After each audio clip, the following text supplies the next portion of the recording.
And welcome back to all of our listeners and viewers. Today on the show, we've got Mr. Mike McCarron from Left Lane Associates, and he's sharing his thoughts of the Trump effect. Very timely, I think. We are concentrating on basically the Canadian trucking world, but Mike has some very strategic thoughts as to how the Trump administration may affect Canadian trucking. That's next on the Trucking Risk and Insurance Podcast. Here's Mike. Welcome to the Trucking Risk and Insurance Podcast. Mike, welcome back to the show. Can you just take a second? And I know your history, where you started out with MSN and then you were with Wheels, and now you are the one of the primary owners. I can't say you're the only owner. I don't know. Fill us in on Left Lane Associates. So I started Left Lane uh, after my non-compete expired when I sold MSM to Wheels. I brought in a young partner, Pete Stefanovich, who I actually met at Wheels at the time. And we recognized then the changing landscape of trucking was going to drive a lot of the legacy carriers to the exits. We saw it was going to the economy. So we started, the two of us as partners. We've grown the business now in 9 years. We've done well over 100 deals. And recently Left Lane was recognized as Canada's 47th top growing company with Nice. it's really nice, 753% growth the last 3 years. So business is booming. Frankly, it was booming so much, Chris, that I resigned as president because I didn't want to work that hard. So Pete runs the business, and Left Lane, we invested in a startup called Right Route Supply Chain Solutions to try and get a little bit more recurring revenue. And I run that business kind of as a figurehead. In both businesses, my main job is not any day to day. It's more leadership, board work. And really, I tell people my job is a growth leader. Businesses don't grow, they die. So I have no day to day. I don't have to work too hard, but I work hard enough to make sure these things are growing and our people are successful. Oh, that's awesome. I'm glad to hear about the success of Left Lane. Mike, Thank we're here today to talk about the Trump effect, how Trump may affect trucking in general, but specifically trucking in Canada. What do you think the Trump effect is going to be in Canada? Well, surely I'm no expert on this. So what I did after the election, uh, Chris, was knowing that today's trucking wanted me to write on it. I read and read and read and read, trying to come up with my own conclusions on this. And I'll start before I talk about the 4 or 5 areas. I think the one thing that we have to keep in mind is that I didn't like either candidate for the U.S. election, frankly. Um, Yeah. I don't live in the States, so selfishly, I did cheer for Trump because I thought that that would be better for Canada, better for trucking, which a lot of people don't agree with, frankly. But I think the one thing to keep in mind is you're dealing with a very irrational, kind of neurotic. I don't like the guy because I think that I just don't think he's got a lot of integrity. But my opinion on him is really relevant. The point is that he's a very rational person. And it's hard to apply rational thinking to rational people. And so eh, I don't think anyone knows what's going to happen with his unpredictability next 3 or 4 years. So a lot of my insights that I offered in my column were just based on me kind of connecting the dots what all the experts in the U.S. are saying. Yeah. Some of it concerns, some doesn't. And it's going to be interesting to read my column in 4 years and just see if I read the tea leaves correctly. Well, there's some parts of your column I agree with, and there's parts that I'm not in agreement with. I do agree that Trump is likely better for business as a general statement. But on the other hand, as you kind of alluded to, he's not as predictable as some of the presidents have been in the past. Um, and he has predicted that he's going to bring in tariffs. So if he's successful in that, how are tariffs going to affect can, Canada's economy, kind of? Because trucking is directly related to the Canadian economy. How is it? What do you see as the future if tariffs come in? Well, once again, what I see is what I read and what other experts are saying, because I'm just not that close to it. But kind of the sense I'm getting from what people are saying is that he's threatening a 20% across the board tariff, which would be disastrous to the Canadian economy. Um, I think they talked about, I think TD Economics in their report recently talked about the fact that a 20% tariff would impact the Canadian exports to state by 5% or approximately about $180 million a day. So that's significant, considering an industry that's gone through 28 months of downturn rates. That's all we need. But a lot of the pundits also believe that, Donald's an exaggeration. He's a bit of a blabbermouth, loves to grab attentions. And if you recall back in round one, the trucking industry was absolutely churning with worry because Trump was threatening a 30% tax on auto exports. Yeah. What was the tax? Nothing. So I'm pretty sure that, he was blabbering about it every one of his circus roadshow stops. So I would think it's about 10%, which is not going to help the economy at all. But I do believe that some of the other factors and things that he will influence will potentially offset that. As I said, my biggest fear in all this is hate for Trudeau. I think he called him a two-timing, two-bit liberal or something. I quoted him, I call him whatever, right? But he does not like him at all. And he is a very, very, what's the word I'm looking for, John? He's got a very long memory. He likes to get revenge. So that's my biggest worry, is that irrationality. Um, the good news is I don't know how long, I don't even think Trudeau's going to last next November or so.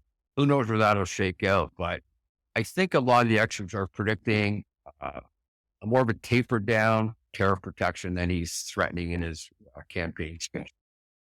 Now, just so I can refresh your memory, because I do have your article in front of me. You quoted Trump as saying a two-faced left-wing lunatic.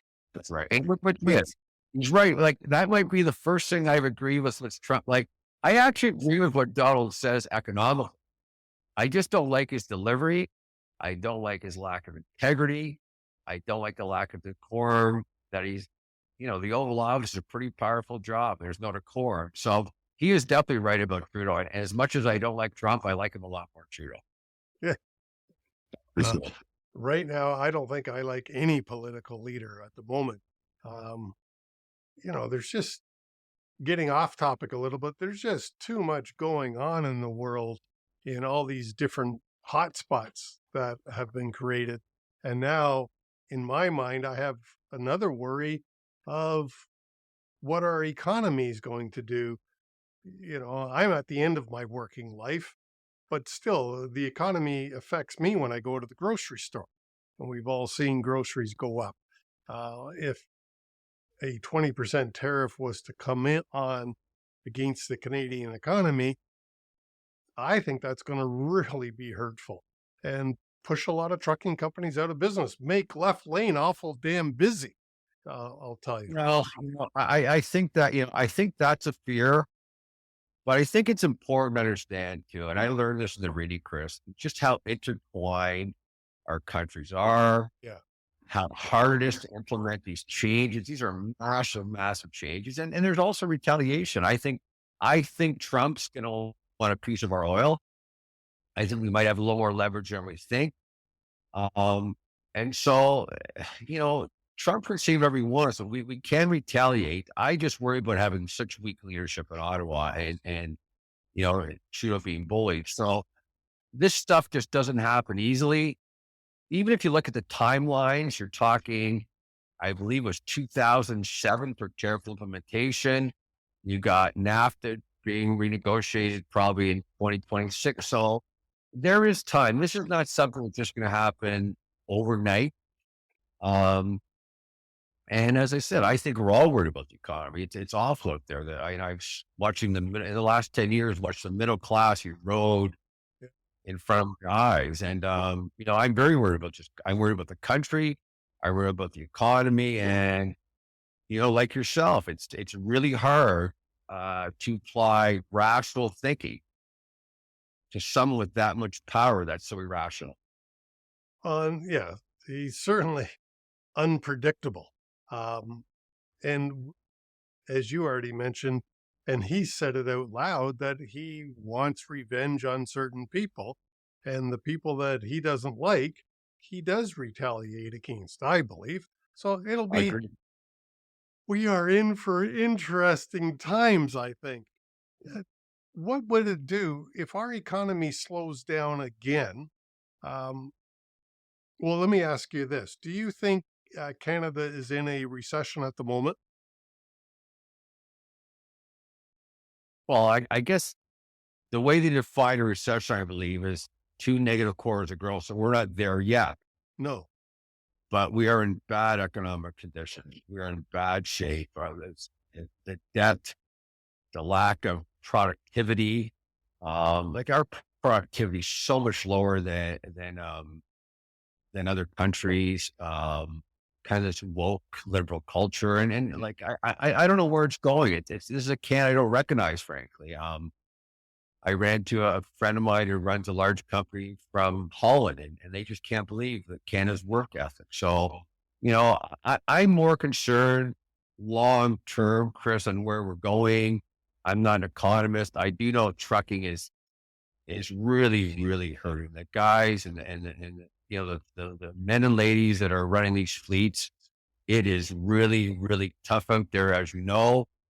Um, and there's a lot of fleets on life support. All the extra cash that was on the balance sheet from COVID's gone.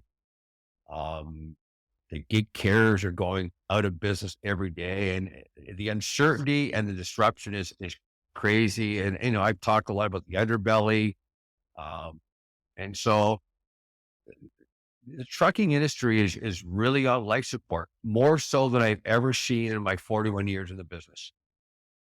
Yeah, and you mentioned the gig economy, and we've had conversations in the past about the new word now instead of driver inc is misclassification.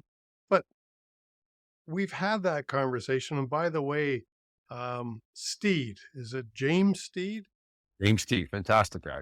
Yeah, he heard our podcast where you were talking about Driver Inc. And he said, what a great podcast. Finally, somebody said it the way it is. So I would just Well, give you that. James a fantastic guy. The bottom line is that you know they, they've taken, I believe, the wrong path with associations, and the bottom line is we all know it's not going anywhere. But that's one of my biggest concerns with Trump is he's threatening he's going to close those borders, and he's gonna get rid of illegal immigrants. Which listen, I had a bunch of them working for me in California. And it's really hard to call some illegal immigrant or they're being in the country 25 years and they're working their what's off. But my concern is when those borders get shut, guess where they're coming? And we're already, I see what immigration's done in Toronto. And I have no problem with immigration. We need it, but we can't continue to bring in 1.5 million people a year and have no jobs for them, no place to live, and we're racking up billions of dollars in debt to pay for their health care and living while we're sure what to do with them. And one of my biggest fears, Trump, is the influx of immigration, and of course, a lot of them end up after about 2 weeks of training, they end up driving their trucks across the country, and that's one of my biggest worries with Trump is what it's going to do to our immigration. We saw that the last time he was here as president. Well, what's it going to do to immigration if they, as you suggested, flow into being a truck driver? Um, at the moment, I don't think there is a truck driver shortage because of the downturn of the economy. And that's going to do nothing more than drive wages down for truck drivers because there's going to be it's supply. Um, it's going to be a supply crisis in that we're oversupplied with truck drivers, and therefore we can hire inexperienced guys a heck of a lot cheaper. And of course, inexperienced guys or girls crash more. So it's devastating in many different ways. But from a safety point of view, I would hate that thought. And unfortunately, though, I kind of agree. That's they're going to be coming to Canada because they've already fled Mexico. Where else are they going to go? They can, like, it's, my son was in Europe for a wedding, this summer. He said, "Dad, it's crazy. You come through customs at Pearson Airport, and you've got these families there with, you can tell they're life savings coming to the dream of Canada." Yeah. Oh man, there's no dream here anymore. Like I was walking the dog in my Etobicoke, and there's encampments in the parks now. And I feel sorry for these people. They're selling a dream, but ultimately a lot of them are ending up with a trucking business. They're being taken advantage of to get Canadian citizenship. And we got a real problem with it when the UN is called our temporary worker import program, modern day slavery. That's a problem. That's a real problem. And it's just more people to get into this system that is so corrupt and is so unworker friendly. And it really bothers me, this lack of safety and there's human rights violations. And it's just, it's unfortunately starting to define our business. And that really bothers me because I worry about our trucking industry's ability to sustain this economy the way we're moving it. If we continue the way we have in the last decade, this business is in big trouble in 10 years from now relative to our ability to keep Canada a competitive country. Uh, I question whether Canada is a competitive country right at the moment. Well, we're not. As we tape this, our dollar is down to, I think it's going to cost me $1.41 to buy an American dollar today. And that's the only way we can sell our exports because, as you already said, our productivity sucks. So we've got to, we just, anyway, we just got to drop our dollar down to be able to sell so that we can keep people employed. Well, I know I'll tell you one thing, Chris. I'm glad I used to own 600 trucks. I'm glad I don't anymore. And the only truck, I'm in the transportation business. We're North American trucking specialists, but the only truck that'll ever be in my family is an F-150. Yeah. Well, not even a Dodge. I mean, come on. Yeah. Hey, so what else? I mean, do you really think Trump's going to come in with a 20% tariff on Canada? No, I really don't. I think the experts think it'll be more like 10. I think it's going to be way harder to implement. I think Canada can do some retaliatory things. I think oil could be some leverage, but once again, I don't know. But certainly the pundits I read believe that it's the blabbermouth exaggeration factor, and it's just the way he is. So I think it'd be tough, but I think there are some advantages of Trump being there. I think you're going to see a lot more investment in the United States. We know what's happening with nearshoring. All these manufacturers are coming back. COVID taught us a lot of lessons, and one of them is making stuff halfway around the world is probably not the best thing for customers anymore. The nearshoring might not be coming back to Canada, but it's coming to North America. I think that's good for Canada because I think it's going to be a lot of freight. As much as it's not coming to Canada, I think that you'll see the secondary and tertiary effects of that. I think that Trump's going to give the U.S. fleets an advantage over Canadian fleets, which was a concern of mine. He's going to be throwing tax breaks around. He's going to reduce the environmental requirements and return more to carbon, which will give Canadian fleets a disadvantage. But I think a couple things could come to favor Canadians. One, I think the price of fuel is going to go down a lot. Oh, Uh, okay.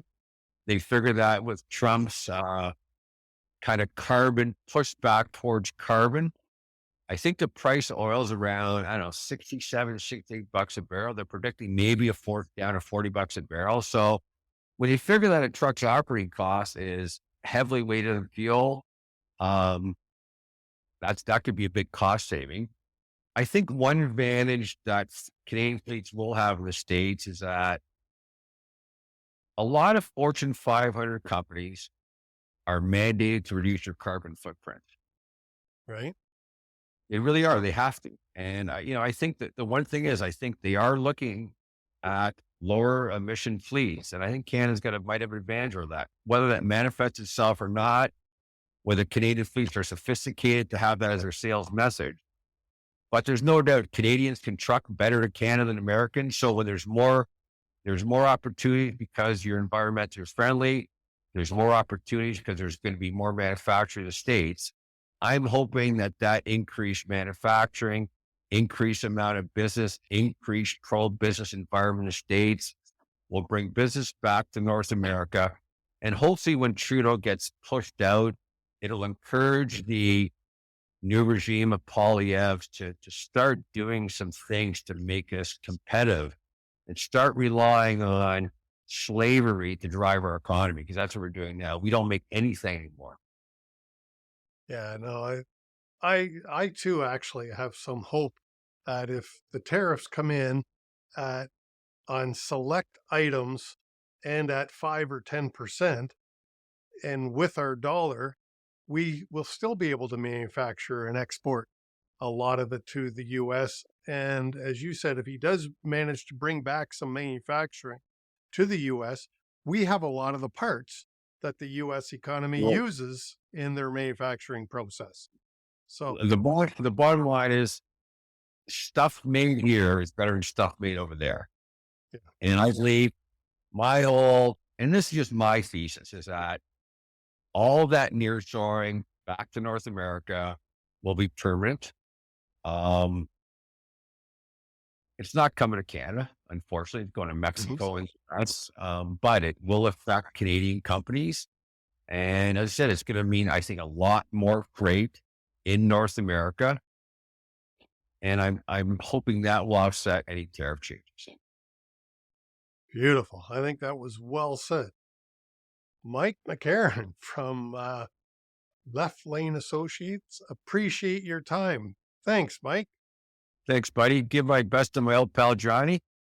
I will. John couldn't make it this week, but his plan is to be back next week. Awesome. Great talking, Mel. A huge thanks to Mike McCarron from Left Lane Associates for joining us this week. If you're getting value, please leave us a comment. You might consider subscribing and leave a rating if you would, if you're listening to this on Apple or the other podcasts. Please like, subscribe, comment. That helps the show very much. That's it for this week on the Trucking Risk and Insurance Podcast. Johnny will be back with us very soon. Looking forward to that, catching up with Johnny and finding out about what's been happening. Why couldn't he join us this week? He had something that he will share very soon. All right, that's it. Chris Harris, Safety Dog. I'm out of here.